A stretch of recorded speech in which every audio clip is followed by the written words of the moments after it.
আহা, এই জ্যোৎস্না আলোয় জলার ধারে বসে থাকতে কি সুন্দর লাগে। আহা, মনে হয় যেন জীবনটা আমার ওটা কি?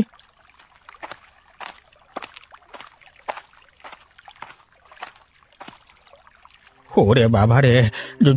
জলার ধারে মানুষ মরা! ও, এ তো মরা মানুষ। এই নিস্তব্ধ নীরব সন্ধ্যেবেলায় মরা মানুষ করতে গেল রে বাবা। কেউ আছো, বাঁচাও! ও আরে, ও আরে! এই, চুপ! একদম কথা বলবি না, বুঝলি? বেশি হল্লা করলে কিন্তু ওর মতো তোকেও শেষ করে ফেলবো। ওরে বাবারে, রাখাল! রাখাল এই অপকর্ম করেছে! এই কাকে মেরে ফেলে রাখলো একে! না না, এই মুহূর্তে আমার কিছুই বলবার নেই। কোনো রকম এদের হাত থেকে বেঁচে পালাই আগে। যা দেখেছেন সেটা মাথা থেকে মুছে ফেলুন। ওস্তাদি মেরে কাউকে কিছু বলতে যাবেন না। ভুলেও যদি কাউকে কিছু বলেছেন এই লাশের ব্যাপারে, তাহলে আপনার অবস্থাটা কি হবে সেটা বুঝতে পারছেন তো? আমি কিছু দেখিনি বাবা, আমি কিচ্ছু দেখিনি। তাহলে চুপচাপ ঘরের মধ্যে ঢুকে যান। ঘরের দরজা জানলা বন্ধ করে রাখুন। এদিক ওদিক তাকাবেন না, সোজা ঘরের ভেতর ঢুকে যান বলছি। বুড়োকে ভালোই ভয় দেখিয়েছে, কি বলো দিবাকরদা? হ্যাঁ, ভয় মানে ভালোই জব্দ হয়েছে বুড়ো। আরে এমন ভয় পেয়েছে যে ওর হাত পা কাঁপা শুরু হয়ে গেছে। কি মনে হয় দিবাকরদা, ওই বুড়ো মুখ খুলবে না তো? ও জানে ও মুখ খুললে কি হবে, তাই তুমি চিন্তা করো না। ওই বুড়ো কাউকে কিচ্ছু বলবে না। এখন এই লাশটার একটা গতি করা যাক। দুজনে মিলে ধরে জলেতে ফেলে দিই। বেশ বেশ, চলো চলো। রাখাল, বলছিলাম কি যে এতক্ষণে গ্রামে হয়তো কামিনী নিরুদ্দেশের খবরটা হইচই ফেলে দিয়েছে বোধহয়। ঠিক বলেছ দিবাকরদা। আজকে প্রায় বেশ কটা দিন তো হলো। ওই বুড়ি আছে না, সে নাকি কান্নাকাটি করে সারা গ্রামে খুঁজে বেড়াচ্ছে কামিনীকে। বুড়ি কামিনীকে খুঁজে বেড়াচ্ছে, খুঁজতে থাকুক। দেখি কোথা থেকে কামিনীকে খুঁজে বের করে। বেচারা বুড়ি এর আগে নিজের ছেলেকে হারিয়েছে, এখন সেই মৃত ছেলের বিধবা বউকেও হারালো। আচ্ছা রাখাল, নিশ্চয়ই জলের তলায় ডুবে গেছে মালটা, তাই না? কোনো প্রমাণ টমান থাকবে না তো আবার? আরে দিবাকরদা, তুমি অযথাই চিন্তা করছো। জলের নিচে পোকামাকড়, কীটপতঙ্গ, জলের জন্তু জানোয়াররা এরা কামিনী লাশটাকে আর নিংড়ে খেয়ে শেষ করে ফেলেছে। হ্যাঁ হ্যাঁ, ঠিকই বলেছিস। রাখাল, রাখাল, ওই দেখ, কার যেন একটা ছায়া দেখতে পাওয়া যাচ্ছে। এ কত লম্বা এবং বিশাল রে! আর দিবাকরদা, আমি তো কিছুই দেখতে পাচ্ছি না। এই যে এই দেখ। ও হ্যাঁ তো, সে ছায়াটা কার হতে পারে? আমাদের আশেপাশে কেউ নাই তো? দিবাকরদা, দিবাকরদা, তুমি শুনতে পেলে একজন মেয়ে লোকের হাসির আওয়াজ? রাখাল, আমিও শুনতে পেয়েছি, কিন্তু এখানে আমি আর তুই ছাড়া অন্য কেউ তো নেই রে বাবা। তাহলে কে হাসে? দিবাকরদা, বলছি কি, আমার বিষয়টা একটু অন্যরকম লাগছে। আমাদের এই মুহূর্তে এই জায়গাটা ছেড়ে বাড়ি ফিরে যাওয়া উচিত দিবাকরদা। ঠিকই বলেছিস রাখাল, চল চল বাড়ি ফিরে যাই। কি হয়েছে? তোমার শরীর খারাপ নাকি? এভাবে শুকনো মুখ করে বসে আছো যে? এই না না, শরীর কেন খারাপ হতে যাবে? আমি ঠিকই আছি, আর ওই মন মেজাজটা ভালো নেই তাই। কি এমন হলো যে তোমার মন মেজাজ ভালো নেই? কারোর সাথে কোনো ঝগড়াঝাটি হয়েছে নাকি? না, কার সাথে ঝগড়া হতে, আমি এমনি মনটা ভালো নেই। শোনো না, তোমাকে একটা কথা বলার ছিল। কি কথা বলো? ওই পাড়ার কামিনী বৌদি আছে না, উনি নাকি বেশ কিছুদিন ধরে নিখোঁজ। অনেক খুঁজেও তার কোনো সন্ধান পাওয়া যায়নি। তুমি কি এ ব্যাপারে কারো থেকে কিছু শুনেছো? মানে না, হ্যাঁ হ্যাঁ, মানে না, ওই আর কি বলছিলাম, মানে কি কি যে না না, কিছু শুনি তো। আচ্ছা আচ্ছা, বলো তো, তুমি এত ঘাবড়ে আছো কেন? কি হয়েছে আমাকে পরিষ্কার করে বলো তো। কই, কোথায়? না তো, আমি ঠিকই তো আছি। আসলে আমি কিছু শুনি এ ব্যাপারে, তাই তোমাকে কিছু বলতে পারবো না, মানে। কি আশ্চর্য! গ্রাম শুদ্ধ লোক জানে, অথচ তুমি জানো না। আচ্ছা যাক, বলছে যে ওই কামিনী বৌদির শাশুড়ি মার জন্য ভীষণ খারাপ লাগে। কাকিমা আজও অতি আগ্রহে একটা কিতাবের অপেক্ষায় বসে আছে। এই থাকতে দাও, অপেক্ষায় ধরি না আর ফিরে আসবে। হ্যাঁ হ্যাঁ হ্যাঁ। কি? কি বললে? না না, ওই আর কি খারাপ লাগে তাই না, মানে হ্যাঁ, তাই তাই তাই। হ্যাঁ ঠিক আছে। শোনো না গো, যদি কামিনী বৌদির কোনো খবর পাও, দয়া করে একটু আমাকে জানিও। ওই বুড়ি কাকিমার জন্য সত্যি ভাবলে ভীষণ খারাপ লাগে আমার।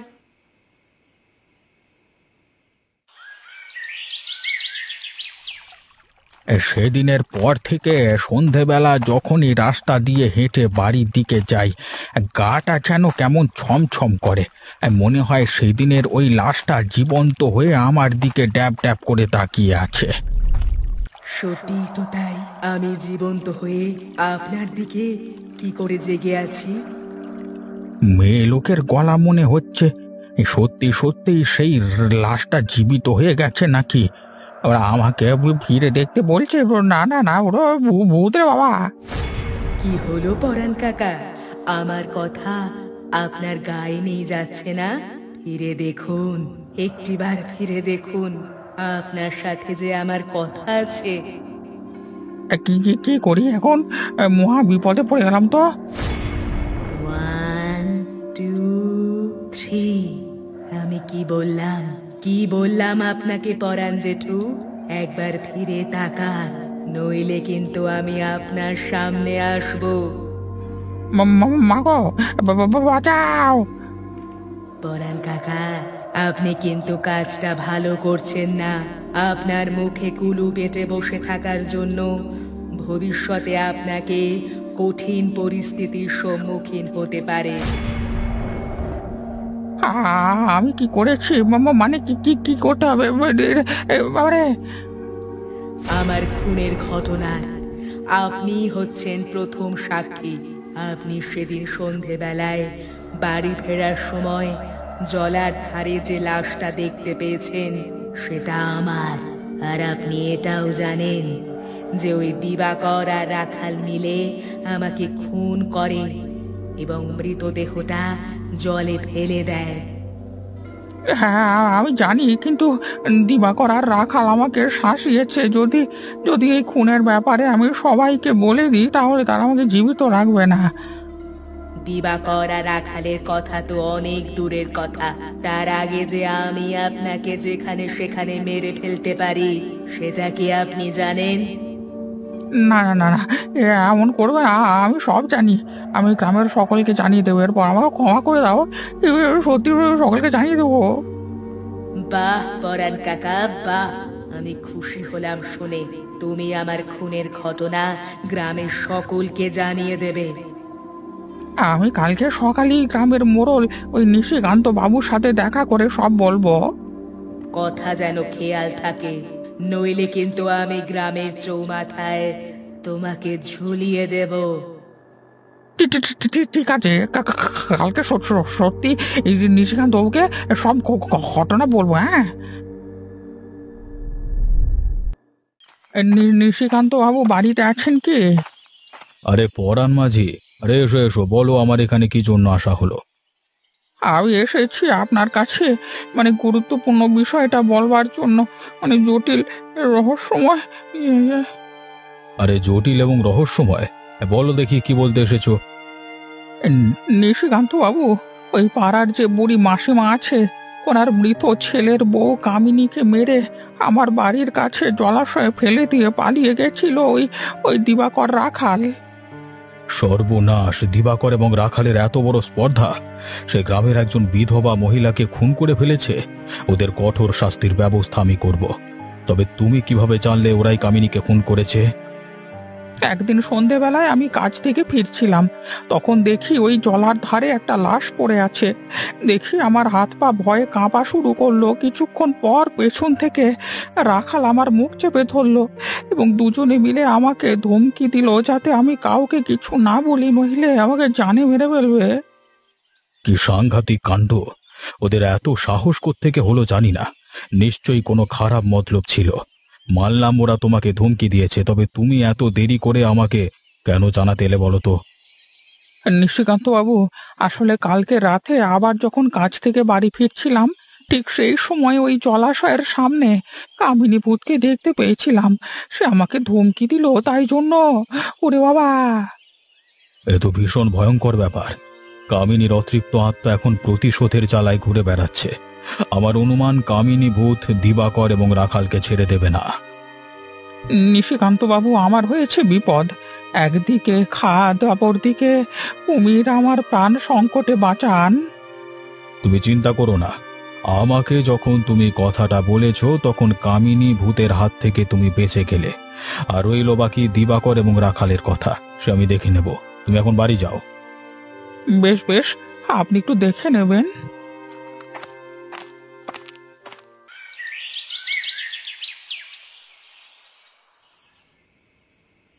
সেদিন যার ছায়া দেখলাম সেটা মনে হচ্ছিল কামিনীর, আর গলার কণ্ঠস্বরটা তারই মনে হচ্ছিল। তাহলে কি কামিনী মরে ভূত এলো? হ্যাঁ রাখালদা, আমারও তাই মনে হয়।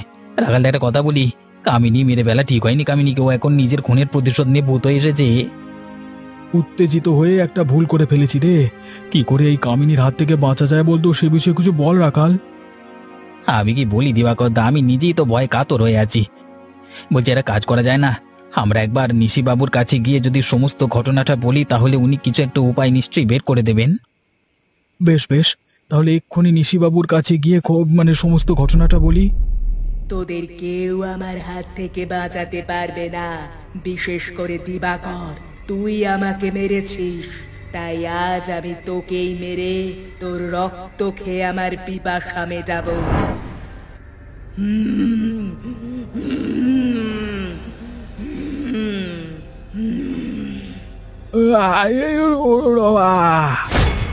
ওরে বাবা রে, কেন বাঁচা, ভূত!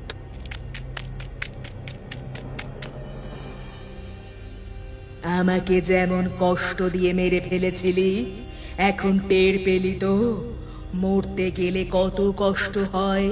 আমি কাউকে ছাড়বো না। যারা যারা আমার মৃত্যুর সাথে জড়িত, সব কটাকে শেষ করে ফেলবো। আমি শেষ করে ফেলবো।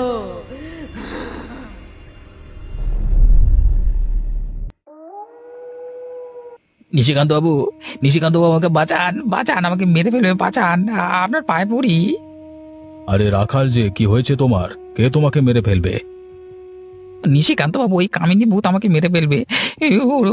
দিবাকর দাকে মেরে ফেলেছে, এখন আমাকেও ছাড়বে না। রাখাল, তুমি শান্ত হও দেখি। স্থির হয়ে এখানে বসো, তারপর মাথা ঠান্ডা করে আমাকে বলো কি হয়েছেটা কি। নিশিকান্ত বাবু, আপনি আমাকে বাঁচান। এই কামিনী ভূত মেরে ফেলবে। আসলে আমাদের দ্বারা একটি বড় ভুল হয়ে গেছে নিশিকান্ত বাবু। কি ভুল হয়েছে? দিবাকর এখন কোথায়? দিবাকর দাকে কামিনী পুরো মেরে ফেলেছে আমাদের চোখের সামনে। সে এক ভয়ানক দৃশ্য। দিবাকর তার গলায় কামড় কামড় মেরে ও কামিনী ভূত সমস্ত রক্ত চুষে মেরে ফেলেছে। ওরে বাপরে, কি ভয়ঙ্কর কথা বলছো তুমি! কেনই বা কামিনী ভূত হয়ে দিবাকরকে মেরে ফেলেছে? নিশ্চয়ই দিবাকর ওর কোনো ক্ষতি করেছিল, সাথে তুমিও নিশ্চয়ই জড়িত, তাই না? হ্যাঁ নিশিবাবু, আসলে সেদিন ছিল অমাবস্যার সন্ধেবেলায়। আমি আর দিবাকর দা দুজনে মিলে জলার ধারে মদ মাংস খাচ্ছিলাম। আমাদের প্রচন্ড নেশা হয়েছিল। ঠিক সেই সময় কামিনী বৌদি কোথায় যেন যাচ্ছিল। ছি ছি ছি ছি, মদ মাংস খেয়ে রাস্তার ধারে নেশা করে তোমরা এসব নোংরামি করছিলে। এরপর কি হয়েছে বলো। মদের নেশা এতটাই মাতাল আর উগ্র হয়ে গেছিলাম, আমরা ভালো মন্দ বিচার করবার বোধটুকু হারিয়ে ফেলেছিলাম। দিবাকর দা ও বৌদিকে খারাপ প্রস্তাব দেয়। তারপর অসহ্য! তোমরা এতটাই নিচু স্তরে নেমে গেছিলে, ধিক্কার তোমাদের। আমি নিরুপায়, তাই সমস্ত ঘটনাটা জানতে আমার সবটুকুই তোমার মুখ থেকে শুনতে হবে।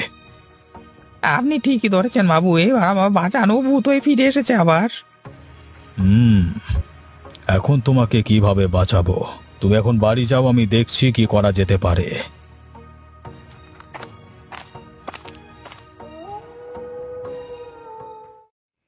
জানি না আমার কি হবে। নিশিকান্ত বাবুকে সব ঘটনা জানিয়ে দিয়েছি, কিন্তু উনি আবার কতটুকু সুরক্ষা দিতে পারবেন কে জানে। আমি বলেছিলাম না, আমার হাত থেকে কেউ বাঁচাতে পারবে না তোকে, কেউ না। আমাকে ক্ষমা করে দাও। আসলে আমি নেশার ছলে দিবাকর দাকে সহযোগিতা করেছিলাম। সত্যি আমার এই কাজে ভীষণ দুঃখিত আমি। ভূত সাধু সেজে কি লাভ এখন? তোমার কোনো কথাই এখন আমি শুনবো না। আমি শুধু চাই রক্ত, তোমাদের তাজা তাজা গরম রক্ত। ওরে বাবা! বলেছিলাম না, আমি কাউকে ছাড়বো না। সবাইকে শেষ করে তবেই আমি শান্ত হব।